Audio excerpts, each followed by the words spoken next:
Morning বন্ধুরা, life ইসমাইলের আরেকটি নতুন ব্লগে তোমাদের সকলকে স্বাগত। আশা করি সবাই খুব ভালো আছো আর সুস্থ আছো, আর আমরাও এখানে খুব ভালো আছি।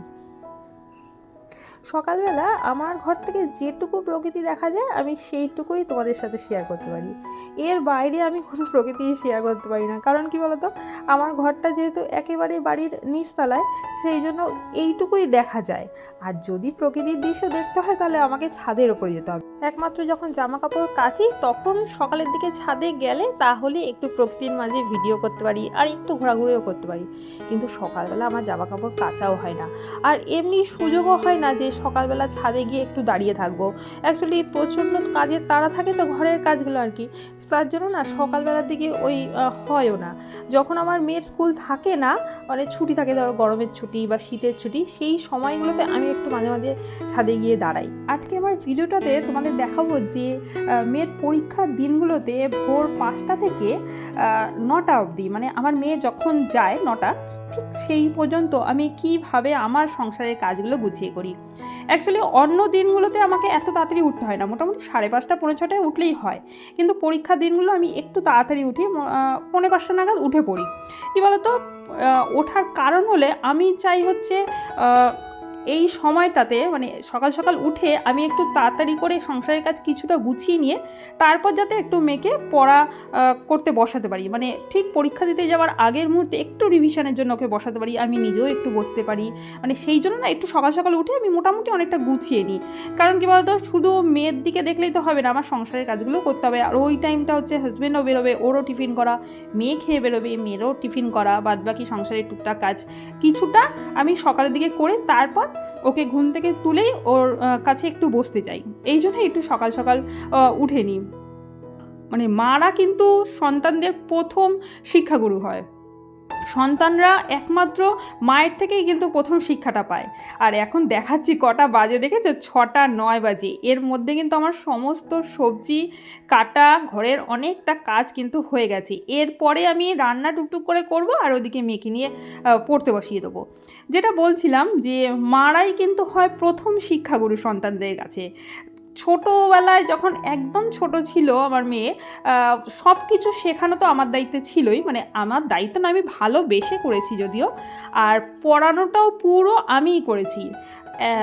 কি বলতো, আমি একসময় প্রচুর পরিমাণে টিউশন করতাম। তা নিজের সন্তান জন্মানোর পর এটা আমি সবসময় ভেবেই রেখেছিলাম যে আমি আমার সন্তানকে নিজেই পড়াবো, অন্য টিচারের কাছে দেবো না। মানে আমি এখনও পর্যন্ত তাই ভাবি, অন্য টিচারের কাছে দিতে আমার একটুখানি ভয়ই পাই। আমি সেই জন্য চাই যে আমার মেয়ে আমার কাছেই পড়বে, এবং আমি আমার সম্পূর্ণটা দিয়ে ওকে তৈরি করব। যতটা পারি চেষ্টা করছি করার, এবার জানি না পারবো কি না, সেটা ভগবানের ওপরই ভরসা, কিন্তু তাও চেষ্টা তো করতেই হবে, তাই না? নিজের সন্তানকে তৈরি করব, এর থেকে আনন্দের বিষয় আর মনে হয় কিছু হতে পারে না।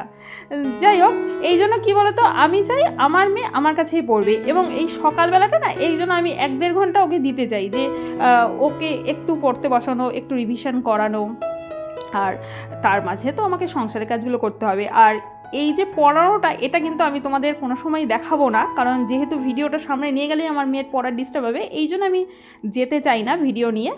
আর এদিকে দেখো, আমি কিন্তু মেয়েকে পড়তে বসিয়ে দিয়েছি অলরেডি, আর টুকটুক করে এই কাজগুলো করে দিচ্ছি, মানে ওকে মাঝে মাঝে গিয়ে ধরছি, আবার ওদিকে ঘরের কাজগুলো একটু আধটু করছি। এখন এখানে দেখো, ওই বারান্দায় যে কটা জামা কাপড় শুকনো ছিল, তা সেই জামা কাপড়গুলো একটু ভাঁজ করে রাখছি। আর এখন না ওই বারান্দায় আর না হলে ঘরে পাখার তলায় এইভাবেই জামা কাপড় শুকোতে হচ্ছে। কদিন ধরে এত বৃষ্টি যাচ্ছে, ওই যে বলছিলাম যে বেলা হলেই বৃষ্টি নামছে, আর সারাটা দিনের জন্য তারপর বৃষ্টি হচ্ছে। সকালের দিকে একটু রোদ উঠছিল তাও, কিন্তু 2-3 দিন ধরে দেখছি একদমই নিম্নচাপ, সারা দিন বৃষ্টি হচ্ছে। মানে কী যে অবস্থা হচ্ছে, জামা কাপড় একদমই শুকোতে পারছি না, আর পুরো ভেজা জামা কাপড় থেকে যাচ্ছে। আর ঘরের মধ্যে ভেজা জামা কাপড় থাকলে দেখবে বেশ গন্ধই বেরোয়, আমার ঠিক ভালোও লাগে না। মানে এখন রোদের আশায় বসে আছি।